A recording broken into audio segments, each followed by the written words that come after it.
Hello everyone, my name is James Bravo, and today I will be speaking about low-income students. That's actually very dear to my heart because I actually fell within the criteria of low-income students, and currently right now I work predominantly with low-income students within the SEEK program here actually at Baruch College. So I'll be talking about a couple of those things. So before I get into my presentation, I found it interesting that a lot of my research, when talking about low-income students, the majority of that population was represented by Black and Latino students. Of course, it was open to other races and ethnicity, but I found it interesting that most of the demographics were Black and Latino students. So that was pretty interesting. So one of the main things that low-income students actually struggle with is degree attainment, right? And as you see here in the red line, moving down the decades, it seems like they're still consistent around a little bit below 10% of students attaining their degree compared to the top income, which was represented by the blue line. And as you see, they already started pretty high. So one of the major things that low-income students deal with actually that cause this failure to obtain their degree is actually student loans, right? Financial aid. They worry a lot about the finances.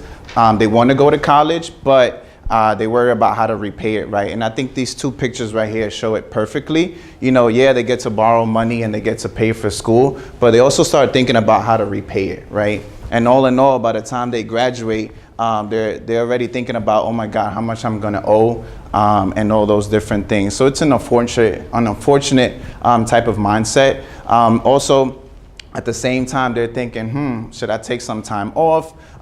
Just go, work full time, because some of them do have to support family. Should I do education or should I do both, right? And really deciding overall what to do, especially in most cases, as you see within our students, they work part-time. And I found it interesting in one of my articles actually, they saw in some community college students that they were choosing to get less loans but work more part-time hours. And all in all, that was just because they had a family to take care of, whether it was their own family or parents and siblings and all of that, right?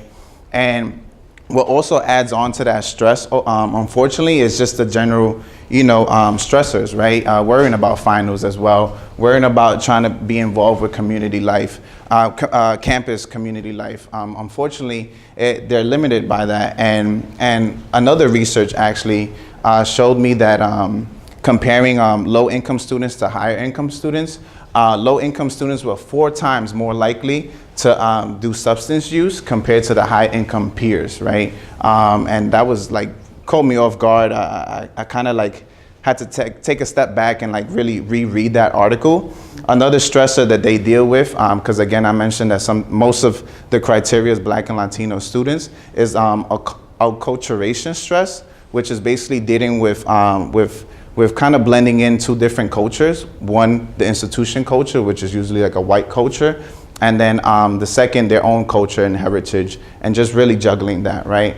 So as I was doing this, I was definitely thinking about programs that will help bridge this gap, and all in all, get them on that path to graduate, because I think that's important, and especially within student affairs, I think it's definitely a push that we should go into. So one of the programs that I elaborated on was the Percy Science SEEK program.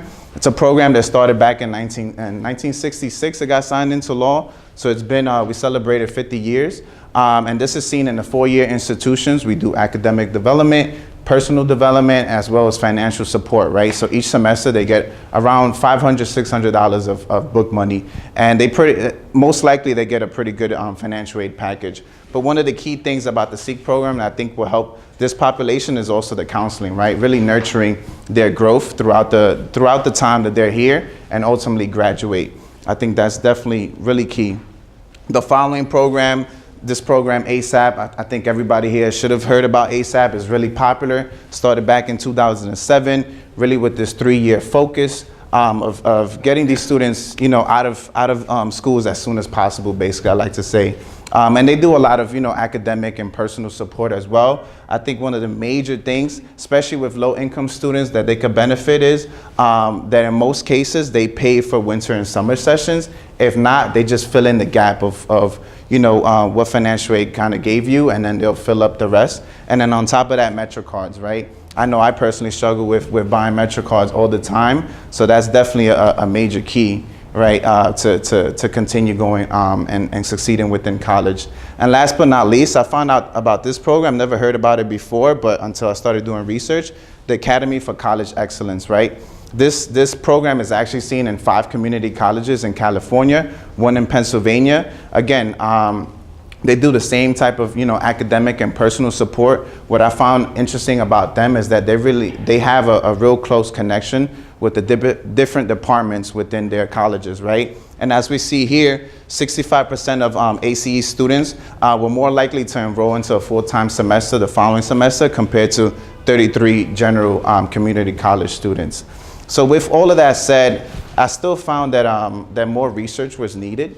Especially with the substance use and then, juggling 2 different cultures type of thing. I found limited research on that, but those are the 2 things that I wanted to focus on, and unfortunately I didn't find much.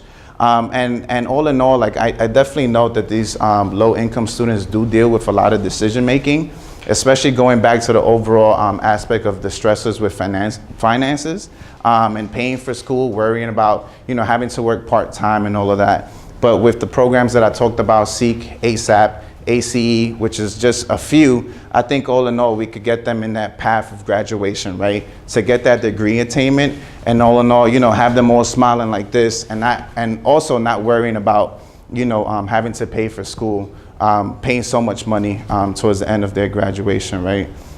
So yeah, with that said, thank you, and I hope you enjoy my presentation.